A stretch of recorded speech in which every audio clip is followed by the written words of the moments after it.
Hello, আসসালামু আলাইকুম প্রিয় গাইস। আমি আজকে সাবুদানার রেসিপি নিয়ে আপনাদের সামনে এসেছি। আমি সাবুটাকে 5 মিনিটের জন্য পানি দিয়ে ভিজিয়ে রাখবো। তারপরে সাবুটাকে ভালোভাবে ধুয়ে নেব। আমি সাবুটাকে ভালোভাবে ধুয়ে নিয়েছি। এই পর্যায়ে আমি চুলাতে প্যান বসিয়ে দিয়েছি। এর মধ্যে আমি দুধ দিয়ে দিয়েছি। এখানে আমার 500 গ্রামের মতো দুধ আছে। দুধটাকে জাল করে আমি 250 গ্রামের মাঝামাঝি রাখছি।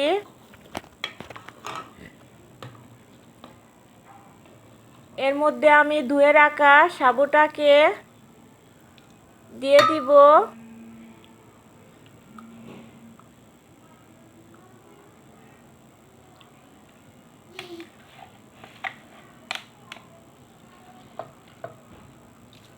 আমি দেখতে পাচ্ছেন, আমি সাবুটাকে দুধের মধ্যে দিয়ে দিলাম।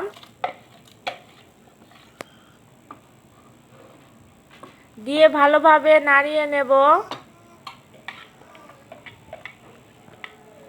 এর মধ্যে আমি পরিমাণ মতো চিনি ব্যবহার করছি। আপনারা আপনাদের পরিমাণ মতো চিনি ব্যবহার করবেন। তারপরে আমি ভালোভাবে নাড়িয়ে নিয়েছি। এদিকে ফলো রাখতে হবে, নিচে যেন লেগে না যায়, এজন্য একটু পরপর নেড়ে দিতে হবে। চুলাটাকে মিডিয়াম আঁচে রাখতে হবে। এর মধ্যে আমি 3টা দারচিনি, এলাচ ব্যবহার করছি। এর মধ্যে আমি কিশমিশ ব্যবহার করছি, আপনারা চাইলে ব্যবহার করবেন।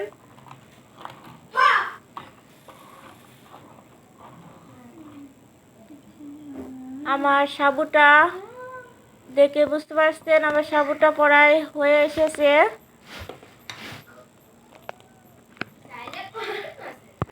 আমার সাবু রান্না হয়ে গিয়েছে। আমার সাবু রান্না কেমন হয়েছে আপনারা আমাকে কমেন্ট বক্সে জানিয়ে যাবেন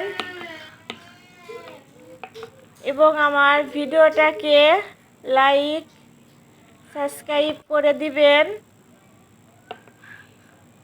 করে আমাদের পাশে থাকবেন। আল্লাহ হাফেজ।